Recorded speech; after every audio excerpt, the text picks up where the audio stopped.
Front page of the Telegraph has got Harry's back home. Picture of Harry looking a little bit dishevelled, actually. His beard looks like he could do with a trim, and his hair looks like it's falling out even more than it was before. It says he won't see William. It says he travelled to Windsor yesterday, where he paid his respects to Elizabeth II, his grandmother, let's face it, on the 3rd anniversary of her death. He was just 8 miles away from the Prince of Wales. It was another royal engagement, but they did not cross paths. We're going to speak to the only woman we need to speak to about this, Kinsey Schofield, host of Kinsey Schofield Unfiltered, of course. Kinsey, very good morning to you. I mean, the dishevelled, you really hit the nail on the head there. Prince Harry he's trying, Mike. This is me trying. Is that what you're saying? Yeah, this is me trying. He's got the soundtrack of Taylor Swift going on in the car as he drives.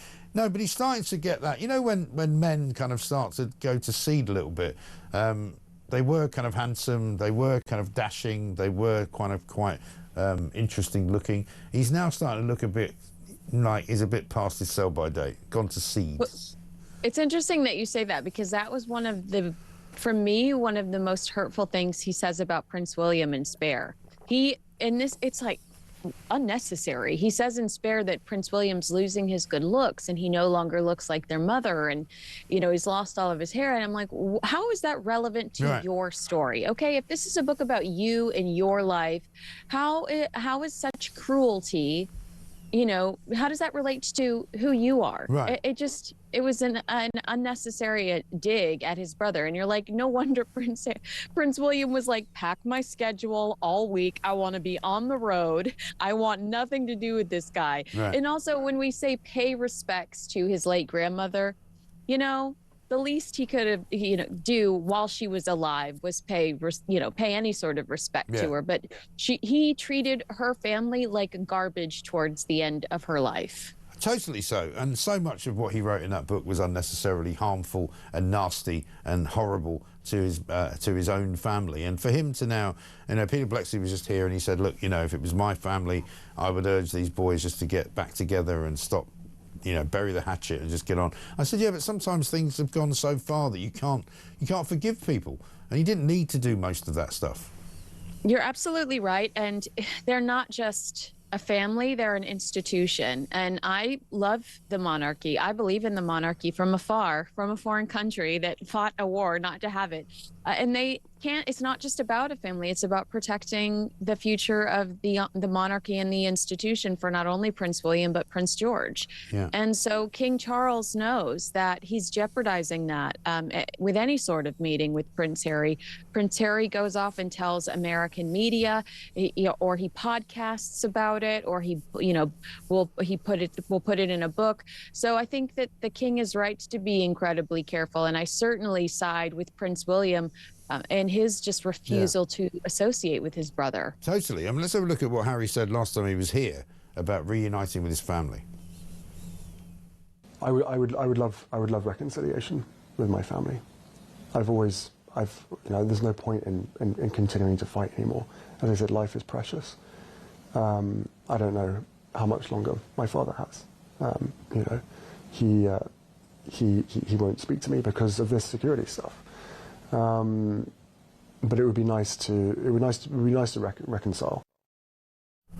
Yeah, it would be nice, wouldn't it? It would be nice if you didn't behave like such a complete and utter boorish, self-confessed idiot who's simply obsessed with his own life, Yeah, what killed me when that interview initially came out as an American media commentator was that last quote was the one that they all fixated on, like the reunion, the reconciliation quote. They ignored half the interview where he accuses his family of being a part of this huge campaign that is jeopardizing his security and putting his family in harm. An establishment stitch-up is what he describes it at one point. And he says, my father could just step in and change all of this. And he's putting a lot of blame on his dad for everything that's going on.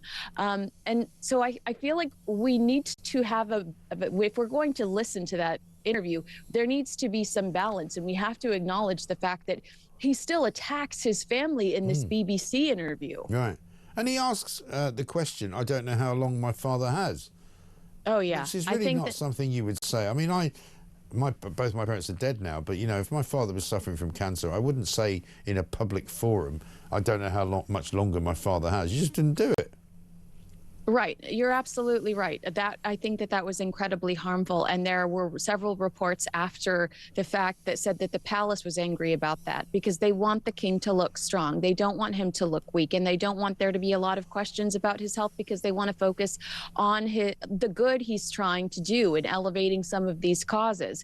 But, you know, Harry can come home anytime he wants to. You know, we actually know that the palace has offered him a place to stay. If he'd like to stay at Buckingham Palace, probably one of the safest places in the world, he's allowed to stay there. In the past, it's been reported that he's rejected that. 9 times out of 10, he's granted the type of security he wants. And I truly think that this is less about security, more about his little ego, and more about control. He hates the fact that he is an adult that would have to tell Ravik 28 days ahead of time when he's coming and what he plans to do while he's there. I think it's all just an excuse so Meghan doesn't have to come back. But it's just this constant demand for public sympathy as well. Even that joke he made last night at the Wellchild Awards about siblings can be challenging. That's him trying to find some sympathy from the public because his brother wants nothing to do with him.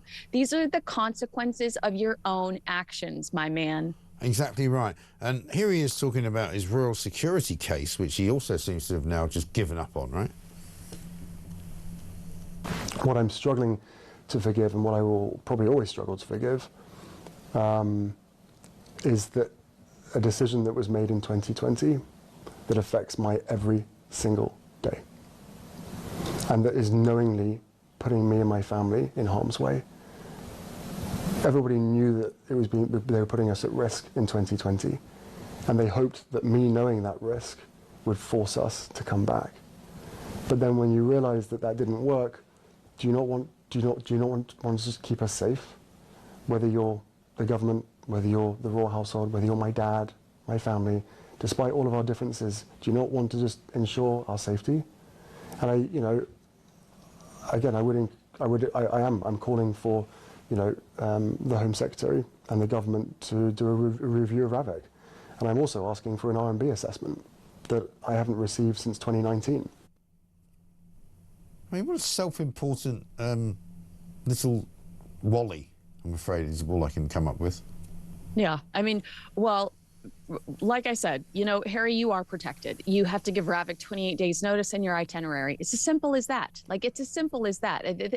I think it's all about not wanting the royal family to know what's on his agenda, not wanting to give anything away. And it's like, I love when he's like, and when we wouldn't come back. Nobody wants you back, Prince Harry. I can't stress that enough. And I have heard, actually, I read this in the Times over the weekend too, that Harry is quietly campaigning to try to get his way when it comes to government security. And that, for me, is why he won't see his father during this trip, because every time he reaches out to his father, he wants something from him. And his father is dealing with so much. I imagine that's incredibly exhausting. And the thing is, while he comes to this country repeatedly, he gets the protection that he wants anyway, doesn't he?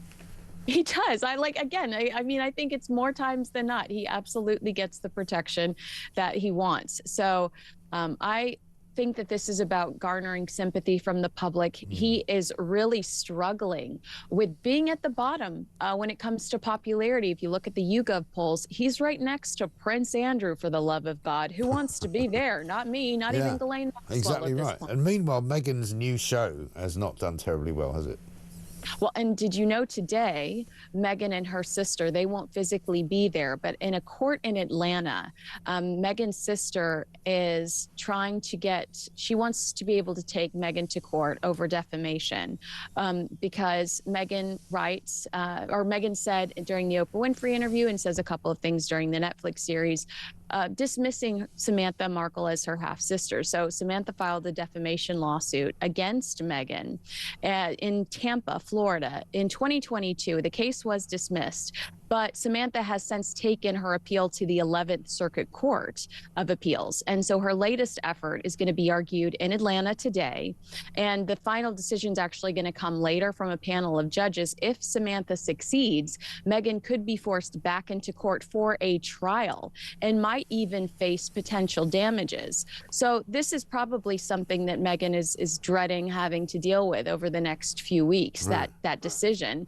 But this has not been a great year for Meghan, between all of the problems she's had with As Ever, which was originally called American Riviera Orchard, having to refund numerous customers because the product wasn't available, issues with the website not loading, her last series not hitting the top 10 at Netflix, and the disappearance of the Confessions of a Female Founder podcast.